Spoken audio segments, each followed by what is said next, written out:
Hi friends, welcome to Hariom consultants. Hope everything is fine at your end. तो ये video again एक Australian visitor visa के लिए एक न्यू आपको एस्पेक्ट बताने वाले हैं। सबसे पहले तो हम मिस्टर अंकुश के कुछ वर्ड सुनेंगे, इनके बारे में थोड़ा ब्रीफ करता हूँ और आपको इससे पता लगेगा कि कैसे डिस्कशन से आपकी और जूम मीटिंग में और किस तरह से प्रोस्पेक्ट्स हमें पता चलते हैं और उसके हिसाब से फिर प्लानिंग होती है एंड देन फाइलिंग होती है एंड देन वीज़ा आता है। अब इसमें जो मिस्टर अंकुश हैं तो ये लो से मिडिल इनकम ग्रुप में आएंगे, क्योंकि इनका जो पे स्केल था it was 26,000 per month and private sector में थे ये। और ऑस्ट्रेलिया में इन्होंने कभी अप्लाई नहीं किया था, इससे पहले इनकी 3 रिफ्यूज़ल्स कनाडा और समथिंग उसकी थी, किसी और कंट्री की। एंड इन्होंने हमसे डिस्कस किया हमारे वीडियोस, जैसे आप सब लोग देख रहे हैं। तो डिस्कशन इनका हमारे साथ 2 या 3 बार हो चुका है। मतलब फाइलिंग से पहले होता है ना कि फर्स्ट एक बारी में उन्होंने डिस्कशन किया, जो हमने इनको बेस्ट पॉसिबल सोल्यूशन था बताया। उसके बाद इन्होंने पॉज लिया, थोड़ा थिंक किया, अगेन डिस्कशन किया जूम मीटिंग में, then he was ready to file. और फिर उसके बाद इनको डॉक्यूमेंटेशन में कुछ था, he wanted to discuss in detail, तो एक और मीटिंग इन्होंने करी। तो 3 मीटिंग के बाद finally he enrolled with us और ही गॉट द वीज़ा। तो इस केस में middle to low income profile में फ्रेश पासपोर्ट के ऊपर वीज़ा आता है। The example is in front of you, Australia का। बट द थिंग इज़, अब इसमें जो चीज़ हुई है आप उसको कॉपी करेंगे कि हाँ जी मेरी भी इतनी सैलरी है, मेरा भी आ जाएगा। तो वही चीज़ हम इस वीडियो में बताने वाले हैं कि all profiles are different, but ऐसा नहीं है कि कुछ सेट रूल है उनका कि इतने लेवल पे अगर है तो आपको वीज़ा आएगा, अदरवाइज़ नहीं आएगा। हार्ड एंड फास्ट रूल नहीं है। तो वो चीज़ ये वीडियो आपको और ये जो वर्ड्स हैं आपको बताएंगे और आपको क्लैरिफाई करेंगे कि ऐसा कोई हार्ड एंड फास्ट या कोई इस तरह का कोई थ्रेशोल्ड टारगेट नहीं सेट किया गया है। 2 चीज़ें हम हमेशा बोलते आ रहे हैं, एक आपका फाइनेंशियल प्रोफाइल मैटर करती है, second cheese circumstance is very important. उसको इग्नोर किया जाता है in most of the cases. जितने भी हम केसेस डील करते हैं, डिस्कशन होती है, तो उसमें सर्कमस्टांस को इतना इम्पोर्टेंस नहीं देते, मतलब जहाँ भी हम देखते हैं। तो ओवरऑल एक निचोड़ निकाला जाता है, प्रोफाइल का निचोड़ निकाला जाता है, आपके reason to go, reason to visit Australia वो क्या है, आपका इधर क्या स्टेटस है, उधर आपका क्या रीज़न है जिसके लिए आप जाना चाहते हैं, और किस तरह से आप जा रहे हैं। ये सभी चीज़ें उसमें मैटर करती हैं।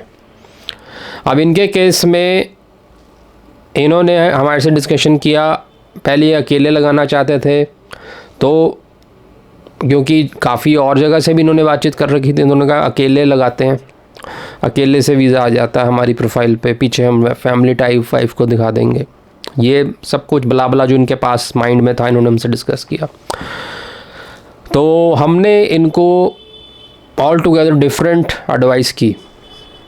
वो हमें कैसे पता लगा, जब इन्होंने डिस्कशन किया कि हमारी ये चीज़ें, मेरी वाइफ इस तरह से वर्किंग है, मेरा ये बच्चा है, मैं ऐसे पेरेंट्स के साथ रहता हूँ, और मेरी मदर हैं, और इस तरह से सारा कुछ इन्होंने, वो ऐसे आप बातचीत में नहीं पता लगता ना, उसके लिए आपको जूम मीटिंग बुक करनी पड़ती है।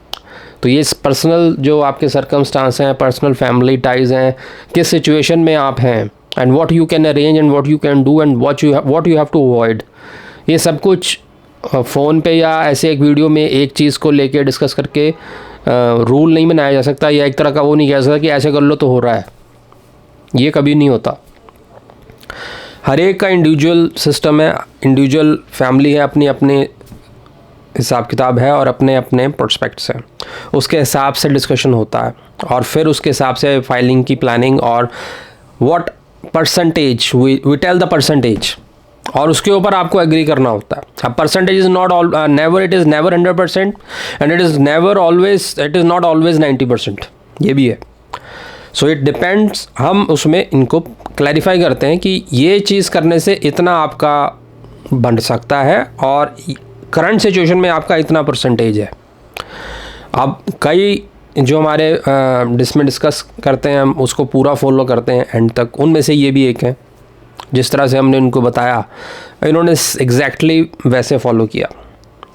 तो अब ज़्यादा डिस्कशन करने से पहले हम आपको इनके वर्ड्स सुनाते हैं, फिर मैं आपको कुछ ब्रीफ करूँगा, कुछ पॉइंट्स जो आपको हेल्प करेंगे for getting Australian visitor visa. ठीक है, तो सुनिए। ओवर टू मिस्टर अंकुश।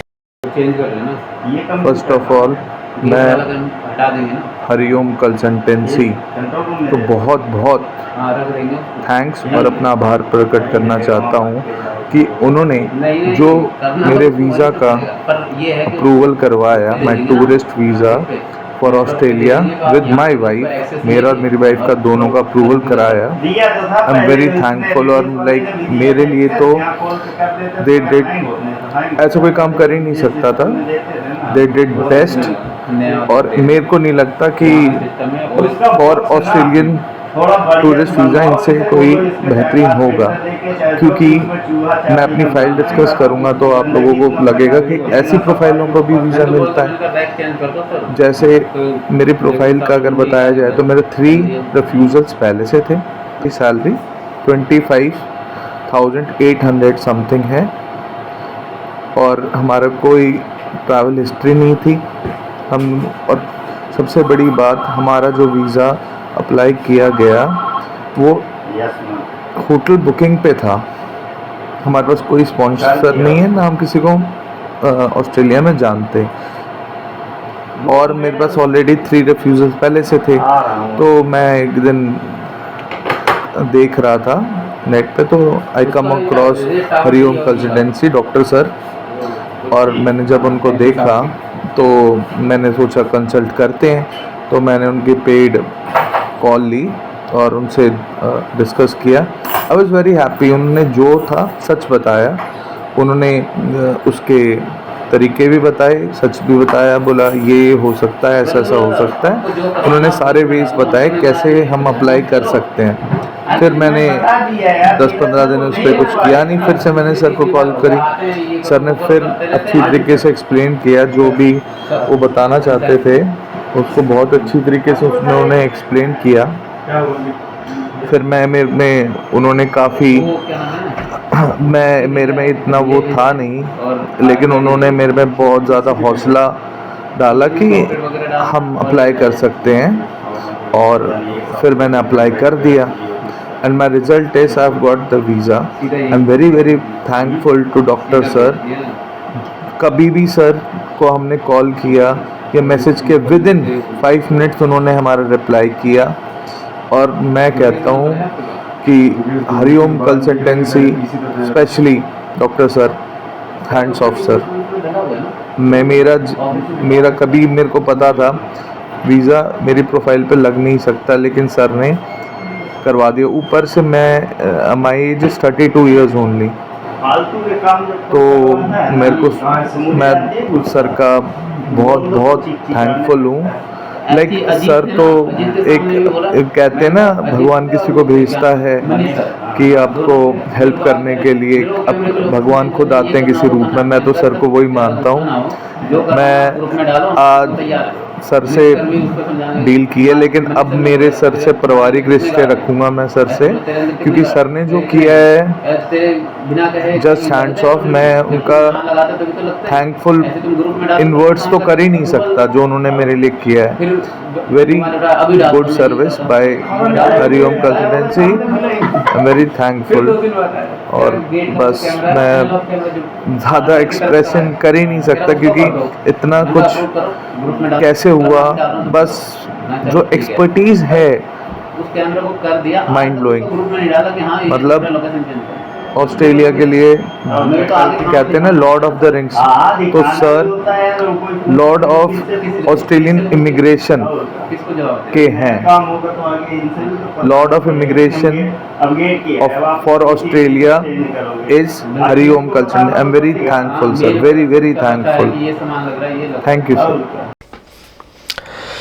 तो इन्होंने काफ़ी कुछ आपको अपना एक्सपीरियंस रॉ एकदम जो इनको फील हुआ वो आपके सामने रखा, और इन्होंने तो बहुत काफ़ी कुछ हमारे लिए पॉजिटिव चीज़ें बोली हैं, but we really appreciate mister words of Ankush. But एक चीज़ हम आपको क्लैरिफाई कर देते हैं that we discuss the case, और जो बेस्ट पॉसिबल सोल्यूशन था उसको हम वर्कआउट करते हैं, बाकी रेस्ट ऑन द गॉड होता है। तो that's it.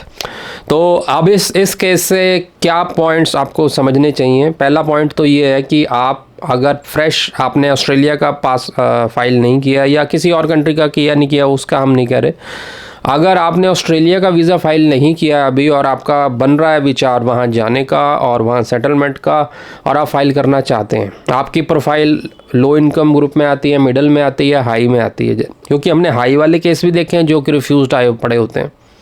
That is very strange part, उसमें कई गलतियाँ होती हैं, वो भी हम एक अलग वीडियो में बताएंगे कि हाई इनकम ग्रुप में कैसे रिफ्यूज़ल्स आती हैं और क्या मिस्टेक्स होती हैं और फिर वो रेक्टिफाई कैसे होनी चाहिए, तो वो आपको एक आगे वीडियो आएगा। तो इसमें बेसिकली इन्होंने हम जो आपको बता रहे हैं कि अगर आप किसी भी ग्रुप में हैं, इनकम ग्रुप में हैं, और आप ऑस्ट्रेलिया का वीज़ा फ़ाइल करने वाले हैं और इससे पहले आपने फ़ाइल नहीं किया, तो करने से पहले एक डिस्कशन हमारे साथ ज़रूर कर लीजिए। तो we will give you the best possible way to file your visa, ठीक है। उसमें सारा आपको बताएंगे, अगर हमारे से फाइल कराना हमारे से भी आप करवा सकते हैं, और उस सिचुएशन के हिसाब से अगर कुछ पॉसिबिलिटी है उसकी परसेंटेज, एक्सेप्टेंस, अप्रूवल की परसेंटेज बढ़ाने के लिए वो भी हम आपको सजेस्ट करेंगे कि भाई आपकी प्रोफाइल में ये दिक्कत है, इसको आप ऐसे कर सकते हो, और उसमें अगर टाइम लगने वाला है तो हम आपको सजेस्ट यही करेंगे कि इतना टाइम लगा लीजिए, उसके बाद फाइलिंग कीजिए, ठीक है ना। और वो कर लोगे तो प्रोबेबिलिटी बढ़ती है। अगर आप 70 पे बैठे हैं तो 90 पे पहुंच सकते हैं। The only thing is you have to follow our guidelines, suggestions, then accordingly you can do that, ठीक है। तो फर्स्ट इसमें आपको ऐसे केस से, अब मैंने आपके सामने बताया, इन्होंने भी फाइलिंग से पहले ऑस्ट्रेलिया की काफ़ी जगह ये गए, लेकिन हमारे से भी डिस्कशन किया और फिर एक बार दो बार डिस्कशन के बाद फाइनली हमारे से इन्होंने फाइलिंग करवाई। तो वो चीज़ मैं आपको रिकमेंड कर रहा हूँ कि आप सबसे पहले अगर आप करने वाले हैं, अब इसका रीज़न बताता हूँ क्यों। इसका रीज़न इसलिए है, वैसे तो वी से कि ऑस्ट्रेलियन विजिटर वीज़ा एक ऐसा वीज़ा है जिसके अंदर जितनी मर्जी रिफ्यूज़ल्स आपकी हों, एट द एंड अगर आपने ऑफिसर को सेटिस्फाई कर दिया, you will get the visa, there is no problem. लेकिन अब एक इसमें प्रोस्पेक्ट्स आपको बताने वाले हैं कि अगर आपकी रिफ्यूज़ल आ चुकी है तो वो कितना हैम्पर आपको अफेक्ट करता है, वो इस प्रोस्पेक्ट में अफेक्ट करता है कि अगर कोई फीमेल ऑफिसर आती है, अब जनरली जो हमने देखा on the basis of experience आपको बता रहे हैं, जो फीमेल ऑफिसर होती है वो आपके पिछली रिफ्यूज़ल या approval what ever it is उसको क्रेडिट देती है, और इन केस आपका फीमेल ऑफिसर ही आ गई तो चांसेस आपके अल्टीमेटली 10-15% वैसे ही घट जाएंगे, क्योंकि उसने आपका करंट चीज़ें नहीं देखनी है, उसने पिछले पे क्रेडिट देना है। तो यहाँ पर ये चीज़ अफेक्ट कर जाती है कि अगर आपने पहली बार फाइल कर रहे हो तो हम जो आपको रिकमेंडेशन देंगे वो फुल तरह से फुल ऑन काम कर सकती है, up to 90% will say. 10% again हम कह रहे हैं, कई बार तो फिर वो 10% किस लिए है, वो इसलिए है कई बार ऑल टुगेदर आपकी फ़ाइल कुछ ऐसी जगह पहुंच जाती है, ऐसे फिर जो ऑल टुगेदर फेडअप है उसने कुछ नहीं देखना, उसने अच्छे वाले रीज़न को भी नेगेटिव करके भेज देना है, वो 10% छोड़ दीजिए। तो अगर आप फ्रेश पासपोर्ट पे हैं 90% you will get the visa if you follow our advice accordingly, और हम वही एडवाइस आपको देंगे जो पॉसिबल है। ऐसा नहीं है कि आप कुछ भी कर लो, राइट, जो सिनेरियो में पॉसिबल लॉजिकल है वही चीज़ आपको बताई जाएगी, राइट। सेकंड, अब इनके केस में एज ए ग्रुप हमने इनका वीज़ा लगाया था, that was the best situation possible. Wife के साथ, ये अकेले जाना चाहते थे पहले, तो हमने इनको सजेस्ट किया नहीं आप सर हमारे सजेशन मानिए कि बेस्ट प्रोबेबिलिटी आपकी अकेले नहीं है, अकेले बेशक आपके फैमिली टाइज दिखेंगे बट स्टिल आपको अकेले वीज़ा में प्रोबेबिलिटी कम है। अगर आप वाइफ के साथ लगाते हैं, और हमने वाइफ की भी प्रोफाइल देखी, उन्होंने सब डिस्कस किया, तो उसके बेसिस पे हमने इनको बताया। अब तीसरा इसमें इंपॉर्टेंट है प्रेजेंटेशन। वो इसमें बहुत बड़ा रोल करती है कि किस तरह से आपने प्रेजेंट करना है केस। अब इस केस में हमने इनके वाइफ की प्रोफाइल देखी, इनकी प्रोफाइल देखी, कंपैरेटिवली इनकी प्रोफाइल फाइनेंशियली वीक थी, तो हमने इस तरह से प्रेजेंटेशन इस केस की पर्टिकुलरली की कि ऑफिसर को ये लगे कि wife is going to wife is planning this beautiful holiday on the occasion, on the some personal occasion. अब यहाँ पर ये हमने पर्सनल ओकेजन की भी बात करी है, पब्लिक इवेंट वर्स पर्सनल। इस पे अगर एक और वीडियो चाहते हैं तो डिटेल में बना देंगे। कभी भी पब्लिक इवेंट के ऊपर, ये तो हम स्ट्रेट अवे कह सकते हैं, कभी भी पब्लिक इवेंट के ऊपर फाइलिंग ना कीजिए। That is recommended on the basis of experience we have. Public event में अंधाधुंध फाइल्स लगती हैं, हर कोई दूसरा तीसरा वो इवेंट लेकर, कोई मैच हो रहा है, कोई इस तरह का पब्लिक इवेंट हो रहा है, उस पर बहुत ज़्यादा तादाद पे फाइलें लगती हैं। तो उसमें आपका जो एक एलिमेंट रहता है ना पर्सनल लाइकिंग का, पर्सनल इंटरेस्ट का, वो ज़ीरो हो जाता है और वो बहुत इम्पॉर्टेंट है। तो हम कभी भी रिकमेंड नहीं करते कि आप पब्लिक इवेंट के ऊपर जाएं। तो इनको हमने इनके पर्सनल इवेंट पे बताया और एक दो सजेशन और दिए। अब वो हम यहाँ पर पब्लिक नहीं कर सकते हैं क्योंकि वो स्पेसिफिकली इनके इंटरेस्ट को जान के इनसे डिस्कशन करके हमने किया और दैट वर्कड आउट, राइट। तो वो चीज़ें होती हैं, तो इसलिए जूम मीटिंग रखी गई है। सो ओवरऑल इस वीडियो की समरी यही है कि हर इनकम प्रोफाइल पे वीज़ा आ सकता है। The thing is how you present the case, कैसे आप सर्कमस्टांस को ऊपर रखते हैं अगर फाइनेंशियल प्रोफाइल्स कम है, या अगर किसी की और के साथ कपल करके अगर आप लगाते हो एज ए ग्रुप तो क्या इफ़ेक्ट पड़ता है, उसको कैसे प्रेजेंट करना है। तो ये सारी चीज़ें मिला के एक निचोड़ बनाती हैं ऑफिसर के सामने, एक समरी रखती हैं कि दिस इज़ द थिंग और ये इस तरह से जाना चाहते हैं और ये रीज़न है इनके वापस आने के, तो उनको ग्रांट किया जाए। तो वो जब क्लिक करता है यू गेट द वीज़ा। तो होप आपको ये वीडियो पसंद आया होगा और इस तरह से अगर आप भी लगवाना चाहते हैं, फाइल कर लगवाना चाहते हैं, हमारे से डिस्कस करना चाहते हैं, तो नंबर फ्लैश हो रहा है। And the zoom meeting is paid, 590 rupees लगते हैं, वो आपको पे करने पड़ेंगे एडवांस में, तब आपको स्लॉट मिलेगा। And if you want to discuss case in our office physically meeting करके, then you can book the appointment same way, just WhatsApp hello on the flashing number and you will get the details. Hope आपको video अच्छा लगा होगा।